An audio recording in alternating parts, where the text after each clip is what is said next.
High, তো আগের party দেখেছো, এটা হচ্ছে আমাদের লাস্ট দিন আর আমরা সবাই যে রেডি হয়ে বেরিয়ে গেছি। বাহেন কা পাতির অবস্থা দেখতেই পাচ্ছ। তো আমাদের গাড়িও এসে গেছে, লাগেজ গোছানো চলছে। তো আমরা ভাবলাম সবাই মিলে আমরা একটুখানি ওই সাইডটা গিয়ে ঘুরে আসি, সকালবেলার কিরম দৃশ্যটা দেখে আসি। চারিদিকে ফুল ভর্তি, আমি আবার দুটো ফুলও তুলেছিলাম। তারপরে উঠে গেলাম আমরা গাড়িতে। এবারে আমাদের বাড়ি যাওয়ার পালা। খুবই খারাপ লাগছিল, কিন্তু তাও সবাই মিলে মজা করতে করতেই যাচ্ছিলাম। এক জায়গায় দাঁড়ালাম কারণ আমাদের ঋষিটা একটুখানি মাজা খাবে বলছিল, তোকে কিনে দেওয়া হলো। আর রাস্তা দেখো, আর আমি নিলাম এখানে একটা রেড বুল।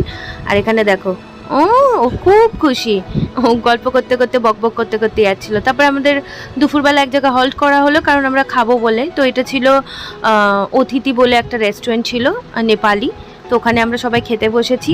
তো এখানে নেপালি থালি নেওয়া হয়েছিল, চিকেন থালি নেওয়া হয়েছিল, ভেজ থালিও নেওয়া হয়েছিল, মাটনও নেওয়া হয়েছিল।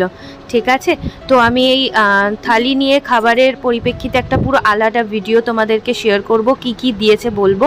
এখানে পুরোই খাবারের টেস্ট কিন্তু পুরো আলাদা, ভাতটাও পুরো আলাদা। আর এরা কেমন আলু ভাজা টাইপের দিয়েছিল, বিনস ভাজাও দিয়েছিল। আর নেপালি থালিটাও আমি খাচ্ছিলাম, বেশ ভালো লাগছিল। আমি একটা সেপারেট ভিডিও করব, সেটা দেখাবো তোমাদের অবশ্যই। আর সবাই আমরা পেট ভরে খেলাম। খাওয়া দাওয়ার পরে তারপরে আমরা সবাই এবার বেরিয়ে যাওয়ার পালা, তার কারণ এরপরে আবার স্টেশন যেতে হবে। আর আমি অনেকগুলো ম্যাগি কিনেছিলাম, কারণ ম্যাগি আমার ভীষণ ফেভারিট। আর এখানে হচ্ছে দেখো সেই জায়গাটা যেখানে এখনও কিন্তু কাজ চলছে। তারপরে হঠাৎ বৃষ্টি।